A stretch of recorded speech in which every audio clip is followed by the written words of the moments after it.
Miami Dolphins general manager Chris Grier is back in his bag as he has agreed to terms with the Los Angeles Rams to trade for three-time All-Pro cornerback Jalen Ramsey ahead of the start of the Miami Dolphins 2023 offseason.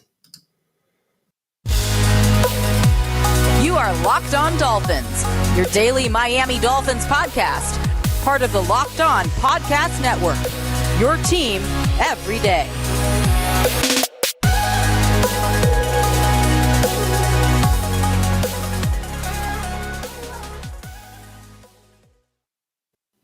What's going on, Dolphins fans? Kyle Krabs of Locked On Dolphins, your team every day here on the Locked On Network. Today is Monday, March 13th, 2023, and the Miami Dolphins have agreed to terms with the Los Angeles Rams to trade for cornerback Jalen Ramsey.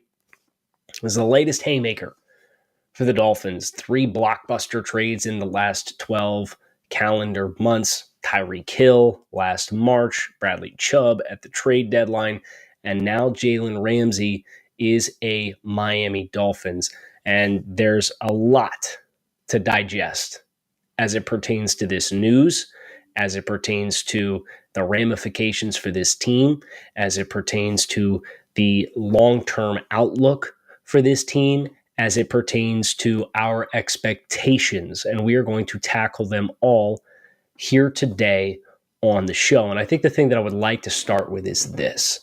One of the things that was responded to in the midst of all the aftermath was Dolphins fans and fans in general saying that the Dolphins have put themselves kind of with an expiration date, if you will, that this iteration of the Dolphins franchise has a finite window in which to strike, in which I would agree. That is true. But I think our perception of that has probably been unfairly skewed, if you will, by some abnormalities in the history of the NFL. So what I did is I went back through the last 10 years of NFL play, and I looked at every single NFL franchise, their record across the last 10 years, how many losing seasons they've had, how many winning seasons they've had, how many playoff appearances they have had, how many playoff wins that they have had, how many championship game appearances, how many Super Bowl titles they've had, and how many consecutive years each team in the last 10 years had made the postseason. And as Dolphins fans, much of the Dolphins' cyclical builds were fizzled by the New England Patriots, who had a 2-year dynasty of winning at least 11 games effectively every single year at a minimum. They won a whole bunch of Super Bowl championships. They had a top 5 coach of all time and arguably the greatest quarterback of all time straddled together in that stretch of time. And everything the Dolphins did was in the name of trying to chase down the New England Patriots. But 20 years of just reloading and not rebuilding is not the normal. So what would you do if I told you that across the NFL, there are only 2 teams in the last 10 years that had made the playoffs in more than 4 consecutive seasons in that 10-year strike zone? The Kansas City Chiefs, 8 consecutive seasons as of right now. They are 117-45 over the last 10 years. They've had 10 winning seasons, 9 playoff appearances, 12 playoff wins, 5 championship game appearances, 3 conference championships, 2 Lombardi trophies in the last 10 years. One of the models of consistency and competitiveness in the NFL, and they have accomplished that because they now have a generational quarterback in Patrick Mahomes over the last 4 or 5 seasons. The New England Patriots are the other on the back end of that 20-year dynasty with Bill Belichick and Tom Brady. 7 consecutive years up until 2020. No other team in the NFL has made the playoffs more than 4 consecutive times in the last 10 years. None. So we think about the Dolphins and how they've positioned themselves and the trade of Jalen Ramsey and the salary cap ramifications and what that means for 2026. And yeah, you are going to have to make some difficult decisions. You are going to have to part with some players who ideally would get a second contract from you when it's all said and done. But at the end of the day, that's normal. The New Orleans Saints have a 5-year window. They step back for 2 or 3 seasons and go 7-9, and then they bounce back. and they win 11, 12 games for 3-4 more seasons. Philadelphia Eagles with Howie Roseman, they've done this 3 times in the last 15 years. You build and contend. You have to take a step back for one season, then you have a transitional year where you're fringe competitive, and then year 3 of that cyclical build, you're back in the saddle. There's no reason why the Dolphins can't adopt that kind of ideology and continue to be competitive while having transitional years that are not as competitive as others. But we as Dolphins fans, in my mind, have been conditioned because of the pressure of the New England Patriots for 20 years and the Dolphins having their own hard luck in the years they did make the postseason. The Dolphins haven't had a starting quarterback play in a playoff game since 2008. Of course, our perception for 15 years has been chasing the Patriots, plateauing, but that's, again, what made it so important that the Dolphins did the rebuild right this time, because you actually set the structure. Now, 4 or 5 years from now, you have a very realistic chance that the economic choices you've made now and the salary cap implications of the decisions you're making now are going to force you to take a year where you take a big step back. But at least your nucleus will be strong and you can build again and get back into another competitive window. I am unafraid of a transitional year. I think it's unrealistic that the Dolphins are going to play in the AFC divisional round at a minimum for the next 12 years consecutively. It doesn't really happen. Take the Pittsburgh Steelers as the perfect example of this. The Pittsburgh Steelers, 160-2 over the last 10 years, 162 games. No losing seasons, 8 winning seasons, 2 8-8 seasons. No losing seasons in the last 10 years, 100 wins, 6 playoff appearances. We have 3 playoff wins in 10 years. 3 playoff wins. So just because you are consistently winning 10, 11 games doesn't mean you're actually competing. Case in point, look at San Francisco. San Francisco is 79-83 over the last 10 years. They actually have more losing seasons than they have winning seasons in the last 10 years. 5 losing seasons to 4 winning seasons. But every year that they've had a winning season, they've made the playoffs. And they've won 8 postseason games in the last 10 years. They've appeared in 4 conference championship games. There's only 2 teams in the NFL that have appeared in more, the Chiefs and Patriots. The LA Rams are another great example. 84-78 over the last 10 years. 5 losing seasons, 5 winning seasons. But when they had a winning season, 4 playoff appearances, 7 playoff wins, 2 conference championship game appearances, 1 Super Bowl championship. The Rams, ironically enough, is the team that Jalen Ramsey is coming from, had a 5-year stretch before 2022 in which they had the 3rd most wins in the NFL, played in 2 Super Bowls, and won 1. And now they are in the midst of what is year 2 of a transitional year in which they're stripping down, building assets back up, and they're going to build again. It's life in the NFL. Embrace the fact that in the now, you are probably in year 2 of a 5 to 6 year window in which you have a very legitimate chance to be a Super Bowl contender if your team stays healthy. That's a big if. It's an if we've lived a lot with. But that is a fact. And we're going to talk about just how good this Dolphins roster is compared to the norms of NFL, of the Dolphins franchise in recent history next here on the show. But before we do, I'm talking about team building. Nobody loves team building more than I do. Case in point, today's episode of Locked On Dolphins is brought to you by Ultimate Football GM.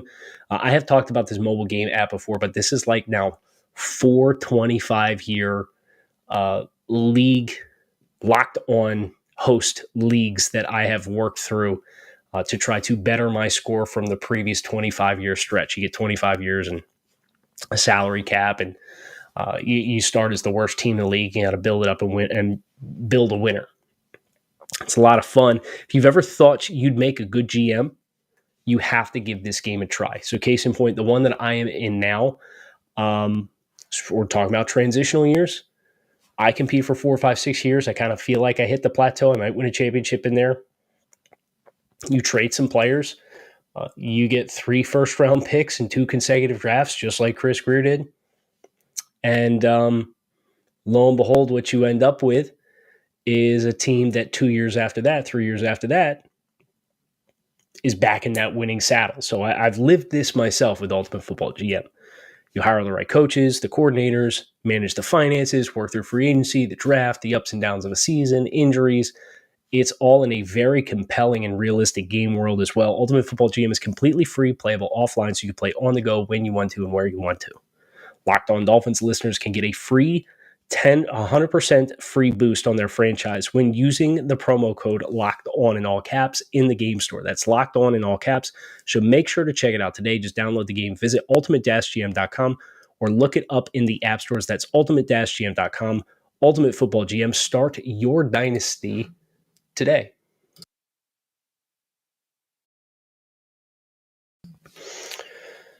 So, I asked Dolphins fans in the immediate aftermath of the Jalen Ramsey trade, knowing full well that this question was being asked before free agency starts. This iteration, the 2023 iteration of the Miami Dolphins, will be the most talented roster this franchise has had since blank. Since blank. Think about that for just a second. Most talented roster the team has had since blank. Here's some of the answers. And you tell me what the theme is here. 2002, 1995, the mid-'80s, 2002, 2002, 1972, 2002, ever, 95. In my lifetime, it is the most talented, and from what I know, probably the most talented of all time. Early 90s. Early 2000s, 1972, 1995, 1995, 1984, early 70s, of our time, 84.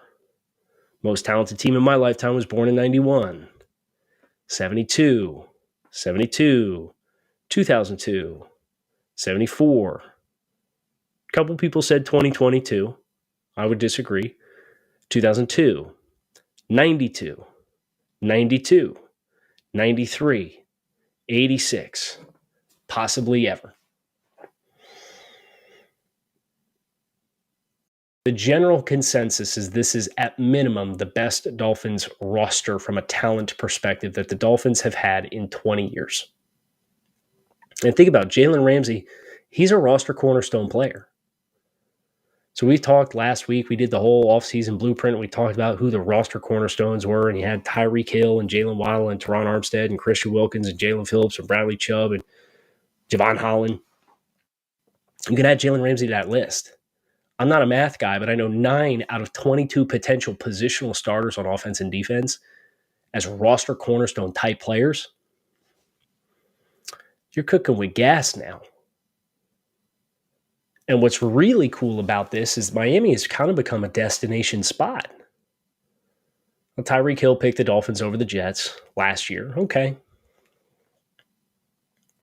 Jalen Ramsey effectively wanted to come to the Dolphins. He said in the aftermath of the trade, he'd been praying for this exact outcome for the last month. The last month. Jalen Ramsey, 3-time All-Pro cornerback.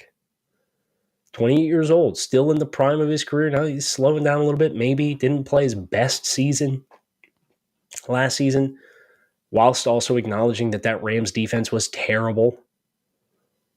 And you would talk about terrible. They're going to be awful next year. Aaron Donald and 10 guys off the street. And that's a little disrespectful to a couple of guys that they have, but that's the general gist. That won't be a problem for the Dolphins. At least for the next 3, 4, 5 seasons. And what I think that this does, I think what's really interesting about this is it's the ideology of team building, right?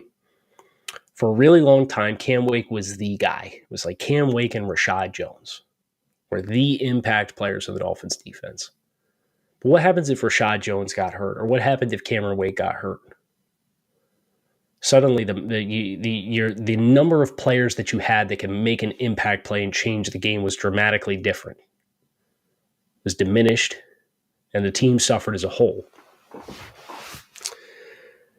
But you look at cornerstones on this roster now, and you got 3 cornerstones on the defensive line. You got 2 cornerstones in the secondary, plus Xavier Howard looking to rebound and play back to the standard that he has had in several seasons in the past, in which he was a roster cornerstone. You have the 2 receivers on the outside. Your margin for error is larger. And I think this is one thing that the San Francisco 49ers have really benefited from in the midst of this recent run with Kyle Shanahan and the injuries that they've incurred and all the conference championship games that they've played in. They've had guys get banged up in stretches of seasons. But when you have this many impact players, it helps you to bridge the gap where you can survive guys missing time and still have impact players on the field to make plays for you to win football games. This is not, if so-and-so goes down, nobody's going to step up and make a play.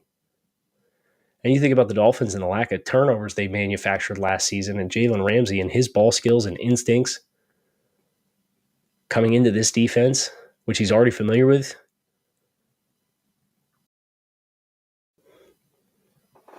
It's a good recipe. It's a great recipe. Is this a move that I specifically would have done? No, it wasn't on my blueprint. And Jalen Ramsey was on my list of guys for the Dolphins to call and inquire about. Now, for the trade value to be a 3 and Hunter Long leaves you with $486,000 in dead cap. So there's some marginal savings there. It's no serious implications from a salary cap perspective to trade Hunter Long. And the 77th overall pick for Jalen Ramsey, it's a good return on investment when the general consensus is that you fleeced the team you traded with. And from the Rams' perspective, they're caught between a rock and a hard place because Jalen Ramsey wanted to come to the Dolphins. And the Dolphins gave him some reworked money. They guaranteed about $37 million of his contract effectively the next 2 years. There was going to be no guaranteed money on that deal. And that, again, reinforces the fact that the Dolphins have right now a definitive 2 to 3 year window starting right now where they can do whatever they want. The implications beyond that, it's a different story.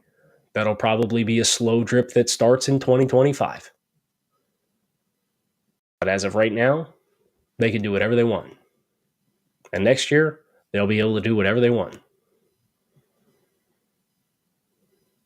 It's just how long of a bridge you get. And the Dolphins have started that process. And if they do it right and they get it right, then your steps back is 8, 9, 10 wins, not 4 or 5 wins. So that's the hope. The hope is you can get yourself to a position where that's your down years. That's the standard.